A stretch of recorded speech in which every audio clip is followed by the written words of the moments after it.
আজকে প্রথমে যে জিনিসটা আপনার কাছ থেকে আমরা জানতে চাইব, আমরা দেখতে পাচ্ছি সালাফি ঘরানার একজন আলেম তিনি একটি রাজনৈতিক সংগঠন অলরেডি ঘোষণা দিয়েছেন। তো এই সম্পর্কে সালাফি মানহাজের কি বক্তব্য রয়েছে? আলহামদুলিল্লাহ রাব্বিল আলামিন ওয়া সাল্লাতু ওয়াসসালামু আলা সাইয়্যিদিল মুরসালিন নবিয়িনা মুহাম্মদ ওয়া আলা আলিহি ওয়া সাহবিহি আজমাইন, আম্মা বা'দ। প্রিয় ভাইরা আমার, যে প্রশ্নটা উপস্থাপিত হয়েছে সেটা খুবই গুরুত্বপূর্ণ। যে আপনার গণতন্ত্রের অধীনে রাজনীতির সাথে যুক্ত হওয়া কতটুকু শরীয় সম্মত। আমরা বলবো যে এই ব্যাপারটা নিয়ে আলেমদের মধ্যে মতভেদ রয়েছে এবং বিশেষ করে আমরা সর্বসাকুল্যে বলতে পারি এটা গবেষণার সাথে সম্পর্কিত একটা মাসালা। কেউ কেউ তার গবেষণা মতে, কারণ বর্তমান যুগে যখন গণতন্ত্র ছাড়া অন্যটা সাপোর্টেড না, বিশ্ব নিয়ন্ত্রক যারা বিশ্বকে নিয়ন্ত্রণ করছেন তারা কোন রাষ্ট্রে ইসলামী খেলাফত কায়েম হোক সেটা কোনোভাবে চাচ্ছে না। সুতরাং এই ভিত্তিতে কোনো মতে নাই মামার চাইতে কানা মামা ভালো একটা কথা আছে, ওই ভিত্তিতে যে গণতন্ত্রের অধীনে ইসলামের কিছু ভালো কাজ করা যায় কিনা, সেই চিন্তা চেতনা মাথায় নিয়ে অনেকে এটাকে জায়েজ মনে করেন যে কিছু না কিছু ভালো কাজ হয়ে গেল সেটা। এবং তারা মনে করে যে প্রশাসনে যদি চলে আসা যায় তাইলে আপনার সমাজের মধ্যে প্রভাব বিস্তার করা সহজ, এরকম কিছু মনে করেন।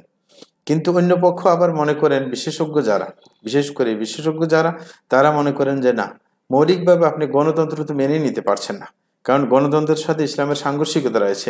সুতরাং সেটার অধীনে আপনি কিভাবে কল্যাণ কামনা করতে পারেন, সেটা তো কোনোভাবেই সম্ভব না। কারণ আপনি যে কোনোভাবে ক্ষমতায় যদি চলে যান, আপনার অধিকাংশ মানুষ যদি খারাপ থেকে থাকে, তখন আপনি নিজের অবস্থানকে টিকাতে পারবেন না। যেরকম বিশ্বের মধ্যে অনেক রাষ্ট্র, যেমন আলজেরিয়ার মধ্যে একবার ইসলামপন্থীরা ক্ষমতায় গেছে, ওদেরকে নামিয়ে দেওয়া হয়েছে। আপনার মিশরের মধ্যে আপনার মুরসি ক্ষমতায় এসেছিল, শেষ পর্যন্ত নামিয়ে দেওয়া হয়েছে। এরকম প্রত্যেক জায়গায়। এবং আর্দোগান আছে, সে তো অনেক কষ্ট করে টিকে আছে, মানে ওনাকে নামিয়ে দেওয়ার চেষ্টা করা হয়েছিল। কিন্তু যার পরে দেখা যায় যে এমনকি গণতান্ত্রিকভাবে যদি ক্ষমতায় টিকেও থাকা যায়, কিন্তু ইসলামী পরিবেশ পুরোপুরি ইসলামের চিত্রটা তুলে ধরা সম্ভব নয়।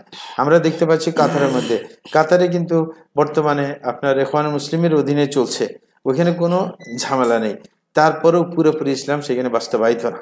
কিন্তু এর বিপরীতে আমরা দেখেছি যেখানে গণতন্ত্রের অধীনে গিয়ে আপনার প্রশাসনে আসার চিন্তা করা হয়নি, শরীয়তের দৃষ্টিকোণ থেকেই আসার চেষ্টা করা হয়েছে, সেখানে কিন্তু ইসলাম বাস্তবায়ন করা সম্ভব হয়েছে। যেমন সৌদি আরবের মধ্যে, আপনার সৌদি আরবে যখন ক্ষমতায় আসা হয়েছে, তখন আপনার পুরোপুরি ইসলাম বাস্তবায়ন করা সম্ভব হয়েছে, কারণ সেটা গণতান্ত্রিক নিয়মে হয় নাই। প্রশাসনে যারা ছিল তাদের সাথে সমঝোতার ভিত্তিতে, যে তারা ইসলামের পরিপূর্ণ সাপোর্ট দিবে, ইসলামের উপর হস্তক্ষেপ করবে না এই মর্মে চুক্তিবদ্ধ হওয়ার পর ইমাম সৌদের সাথে, মোহাম্মদ বিন সৌদের সাথে, তখনই এই কাজটা করা সম্ভব হয়েছে। কিন্তু এছাড়া কিন্তু সম্ভব হয়নি। গণতন্ত্রের অধীনে কোনো একটা রাষ্ট্র এই পর্যন্ত নিজের অবস্থান পুরোপুরি ইসলামী করণের যেই ব্যাপার সেটা দেখাতে পারেনি, বরং আরো বিকৃত চিত্র তোলা হয়েছে। কারণ প্রশাসনে তারা আছে, সেটাকে ইসলাম বলে চালু করতে চেয়েছে, যেটা আসলে ইসলামের চিত্র না। যেমন আমাদের এক ভাই, তিনি আমার সাথে দেখা হয় রিয়াদে, তার সাথে মালিক সৌদের জামায়াতুল মালিক সৌদের আপনার ছাত্র। তো তার সাথে আমার পরিচয় হওয়ার পর সে বলছে যে আমি স্কলারশিপ নিয়ে গেছিলাম কোরআন হাদিসের উপর পড়ার জন্য তুরস্কে। ওরা স্কলারশিপ দেয়। ওইখানে যাই দেখি যে যিনি আমাকে টিচিং দিচ্ছেন মহিলা, মানে রান্নার অর্ধেক পর্যন্ত কাপড় পরে আমাকে টিচ দিতে আসছে, আমাকে কোরআন হাদিস পড়াইবে। বলে যে ওইখানে চিত্র মারাত্মক, মানে নির্দিষ্ট কিছু এলাকা সেখানেও মানে শরীয়তের কিছু চিত্র আছে, বাকি এলাকায় ইউরোপ আর ওটার মধ্যে কোনো পার্থক্য নাই। সুতরাং এরকম ইসলাম গণতন্ত্রের অধীনে যদি আসা হয়, পরিপূর্ণ ইসলামের চিত্র তুলে ধরা সম্ভব না। এই কারণে সৌদি আরবে সম্ভব হয়েছিল চুক্তিভিত্তিক। আফগানিস্তানে কিন্তু এখন ইসলামিক পরিবেশ পুরোপুরি বাস্তবায়ন করা সম্ভব, কিন্তু যদি ওদের মধ্যে কিছু ভুল আছে, আকীদাগত বা এই মানহাজগত ভুল আছে, সেটা ভিন্ন ব্যাপার। কিন্তু ইচ্ছে করলে তারা পরিপূর্ণ ইসলামকে বাস্তবায়ন করা সম্ভব, কারণ তারা কোনো গণতন্ত্রের অধীনে ক্ষমতায় আসেনি। সুতরাং এইভাবে যদি না হয়, যতই বলা হয় ইসলামের কোনো বেশি একটা সুবিধা করা যায় না, গণতন্ত্রের দিনে অধিকাংশ মানুষের মতামতকে অগ্রাধিকার দিতে হয়। সুতরাং নিজেরা খানিকটা করতে পারে, আর এই খানিকটা করা কিন্তু দাওয়াতের মাধ্যমে সম্ভব। আপনি পুরা দেশে যদি দাওয়াতি কর্মতৎপরতা চালু করা হয় এবং মানুষ যদি ইসলামের দিকে ধাবিত হয়, তখন মানুষের অবস্থা ভেদে কিন্তু প্রশাসন চলে, তখন মানুষকে মূল্যায়ন করতে বাধ্য হয়।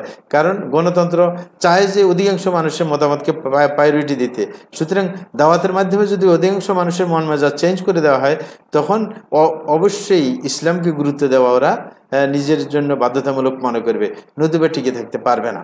সুতরাং এই ভিত্তিতে আমরা বলতে পারি সালাফ সালিহিনের মূল যেই আপনার মতামত, সেটা হচ্ছে গণতন্ত্রের অধীনে মানে ইসলামী রাজনীতি এটা কখনো সুফল বয়ে আনে না, বরং মানে ভবিষ্যৎ প্রজন্ম যারা ইসলামের কুল আর রূপ সম্পর্কে জানে না, তারা বরং ভুল মেসেজ পাইতে পারে। বিকৃত একটা ইসলামের আপনার ধরন দেখে তারা মনে করতে পারে ইসলামের আসল মূল ধারণ এটা, কিন্তু সেটা অবশ্যই সঠিক নয়। এই কারণে আমরা বলবো সেটা ফলপ্রসূ হচ্ছে না। এই কারণে বিজ্ঞ ওলামায়ে কেরামের নিকট সেটার অধীনে না গিয়ে দাওয়াতি কাজের মাধ্যমে, আপনার মানুষের পরিবর্তনের মাধ্যমে, তারপরে আল্লাহ যদি সন্তুষ্ট হন, আল্লাহ নিজেই ক্ষমতায় যাওয়ার বন্দোবস্ত করে দিবেন এবং প্রেক্ষাপট তৈরি করে দিবেন। তখন ওই হিসাবে ওই সময় কিভাবে কাজ করতে হয় বিজ্ঞ ওলামায়ে কেরাম সিদ্ধান্ত নেবেন এবং সেই অনুযায়ী অগ্রসর হবেন। এই কারণে বাংলাদেশের যে প্রেক্ষাপট বর্তমানে, সেই হিসেবে গণতান্ত্রিক কোনো দল করে ইসলামপন্থীরা অগ্রসর হওয়া অবশ্যই দুরূহ, এবং সেটা পরিপূর্ণ ইসলামের রূপরেখা নিয়ে আসতে পারবে না। তারপরও আমরা বলছি, তারপরও আমরা ওই যে নাই মামার চেয়ে কানা মামা ভালো, এখানে বলছি যে যদি সমস্ত ইসলামী দলগুলা আপনার একটা জোট তৈরি করে মূলনীতির ভিত্তিতে, তখন হয়তো বা কিছুটা একটা ভালো কিছুর আশা করা যায়। কিন্তু তারপরেও পুরো ইসলাম বাস্তবায়ন করা সম্ভব না গণতন্ত্রের অধীনে, সেটা কেউ করে দেখাইতে পারে নাই। সুতরাং আমরা বলবো এটা গবেষণার বিষয়। এই কারণে যারা জায়েজ বলছে, তারা ওই দৃষ্টিকোণে জায়েজ বলেছে, কিন্তু এটা আমরা বেশি ফলপ্রসূ হবে বলে পুরাতন ইতিহাস এবং বর্তমান প্রেক্ষাপট সেটা কখনো সায় দেয় না বলে আমরা এটাকে পুরোপুরি শরীয়তে সাপোর্ট দিচ্ছে এরকম মনে করি না। কারণ গণতন্ত্রের অধীনে রাজনীতি করতে গেলে আপনার সংবিধানকে পবিত্র মনে করতে হয় এবং সংবিধানের অনেক ব্যাপারকে নিজে মানতে বাধ্য হয়।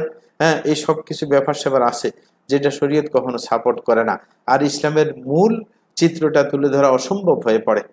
এই কারণে আমরা বলবো যে শরীয়তের মূল ধারা হচ্ছে যে আপনি দাওয়াতি কাজের মাধ্যমে পুরো সমাজকে পরিবর্তন করার চেষ্টা করতে থাকা।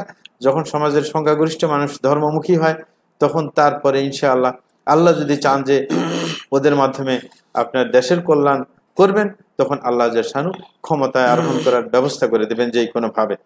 কারণ তিনিই তো তুতিল মুলকা মান তাশা ওয়া তানজিউল মুলকা মিম্মান তাশা, তিনিই তো মানুষকে ক্ষমতা দিয়ে থাকেন, মানুষের থেকে ক্ষমতা ছিনিয়ে নেন। সুতরাং এই কারণে আমরা বলবো যে এটা একটা গবেষণালব্ধ ব্যাপার।